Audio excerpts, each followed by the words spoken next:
Hello students, कैसे आप सब। आशा करता हूँ कि आप सब अच्छे होंगे।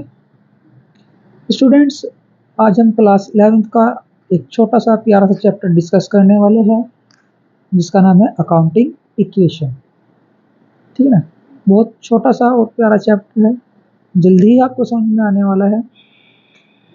ये जो चैप्टर नंबर 5 है पीएस की बुक में, और हो सकता है अदर बुक में आपको चैप्टर 6 मिल जाए, है ना। जैसे आप डी के गोयल में देखेंगे चैप्टर नंबर 6 है। छोड़ो, चैप्टर से कोई लेना देना नहीं है आपको तो कॉन्सेप्ट समझ में। तो स्टूडेंट्स, समझते हैं कि अकाउंटिंग इक्वेशन क्या होता है ना। इक्वेशन आपने 10th क्लास में बहुत सी इक्वेशन बनाई होगी, ठीक है ना। बिल्कुल सेम ऐसी ही आपको एक अकाउंट की इक्वेशन होती है, ठीक है। ये क्या होता है, accounting equation is a mathematical expression based on डोल एस्पेक्ट कॉन्सेप्ट ऑफ अकाउंटिंग, है ना। लास्ट चैप्टर में हमने आपको जब अकाउंटिंग प्रिंसिपल्स बताए थे, उसमें हमने आपको बताया था डोल एस्पेक्ट कॉन्सेप्ट या प्रिंसिपल, है ना। उसी का बेस्ड है एक मैथमेटिकल एक्सप्रेशन होती है ना। मैथमेटिकल तो समझते होंगे आप, अमाउंट की फॉर्म में होता है जो, ठीक है जी। और वो इक्वेशन क्या है आपकी, वो होती है आपकी assets equal to liability plus capital, है ना। ये बात आपको याद रखनी होगी।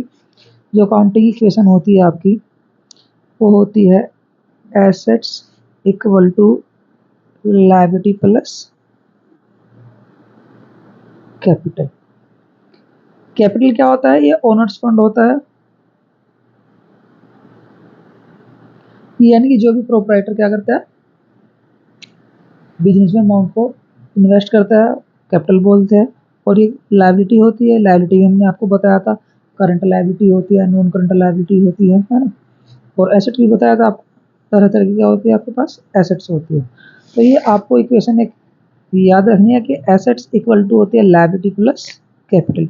अगर आपको कैपिटल की वैल्यू निकालनी है तो एसेट में से क्या लेस कर देंगे, लायबिलिटी।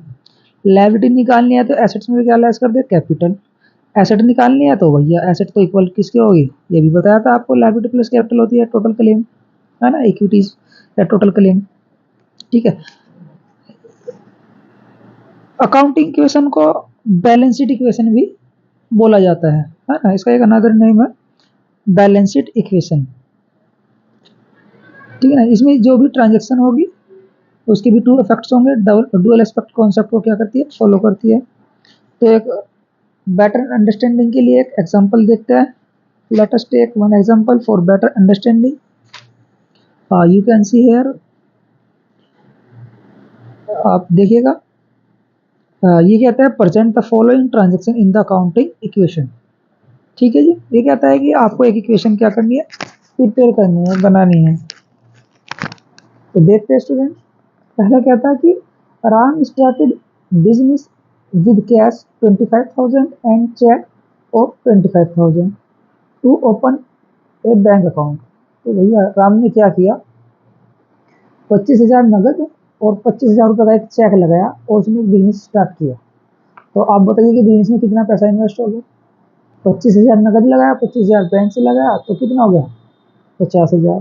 तो 50,000 से क्या बन जाएगी आपकी कैपिटल। तो यहाँ पर आप लिखेंगे ट्रांजेक्शन एसेट्स बराबर लायबिलिटी प्लस कैपिटल, या लायबिलिटी प्लस कैपिटल, या कैपिटल प्लस लायबिलिटी, कुछ भी लिख सकते हो आप, है ना, इक्वल होना चाहिए। तो 25,000 कैश था, 25,000 चेक कहाँ जाता है, बैंक में जाता है। 25,000 का क्या होगा आपके पास, बैंक हो गया। तो कैपिटल कितनी लगा दी उसने, यानी कि इसका मतलब है कि उसने 50,000 रुपये अपने बिजनेस को शुरू करने में लगा दिए, ठीक है जी। अब बनती है सेकंड बात, ये कहता है purchase goods on credit. Credit का मतलब बेटा उधार खरीदना होता है ना। उसने क्या किया, किसी की दुकान पर गया और उधार खरीद कर ले गया गुड्स को, सामान को, कितने का, 4,000 रुपये। देखो, जब हम उधार सामान खरीदते हैं तो उसको हमें क्या करने पड़ते हैं, पैसे लौटाने पड़ते हैं, यानी कि हमारी क्या बनी, लायबिलिटी। ये क्या बनी हमारी, लायबिलिटी, ठीक है जी। स्टॉक बढ़ गया है ना हमारा, ठीक है ना। 4,000 से क्या हुआ आपका, स्टॉक इंक्रीज हो गया और लायबिलिटी इंक्रीज हो गई। लायबिलिटी क्या बनी, क्रेडिटर्स, है ना।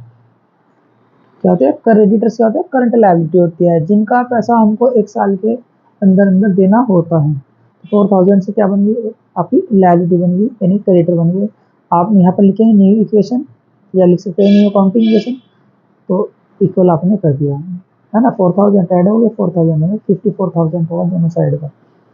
थर्ड ट्रांजेक्शन को देखते हैं बेटा, ये कहता है परचेज गुड फॉर कैश। अब आपने नगद सामान खरीद लिया 1000 का, तो जब आपने नगद सामान खरीदा तो आपकी जेब से क्या हुआ, कैश चला गया। 1000 से क्या हो गया, कैश कम हो गया, और 1000 से आपका क्या बढ़ गया, स्टॉक बढ़ गया। इधर आपका कोई भी इफेक्ट नहीं पड़ा, है ना। इक्वेशन को क्या कर देंगे, बैलेंस कर देंगे। ठीक है, चलो फिर आगे। ये कहता है फर्नीचर परचेज किया कैश, यानी कि आपको पता है कि जब आप कोई भी बिजनेस ओपन करते हैं, रन करते हैं, तो फर्नीचर की जरूरत पड़ती है ना। तो आपने क्या किया, एक फर्नीचर परचेज कर लिया 500 रुपये से, हो सकता है चेयर आपने परचेज कर लिया, ठीक है ना। तो नगद खरीदे तो भैया 500 रुपये कैश, ये जो जेब में आपके पैसे पड़ा था वो 500 रुपये क्या हो गया, कम हो गया, और एक फर्नीचर का कॉलम आपने ऐड कर दिया। इधर आपका कोई भी इफेक्ट नहीं पड़ा, 54,000 आपका इक्वेशन चल रहा है। ठीक है बेटा। तो नेक्स्ट है आपका withdraw cash for personal use from bank. अब वो बैंक में गया और अपने पर्सनल यूज के लिए, पर्सनल यूज का मतलब याद करो क्या बताया था हमने आपको, ड्राइंग बताया था। पर्सनल यूज का मतलब क्या बताया था आपको, ड्राइंग बताया था।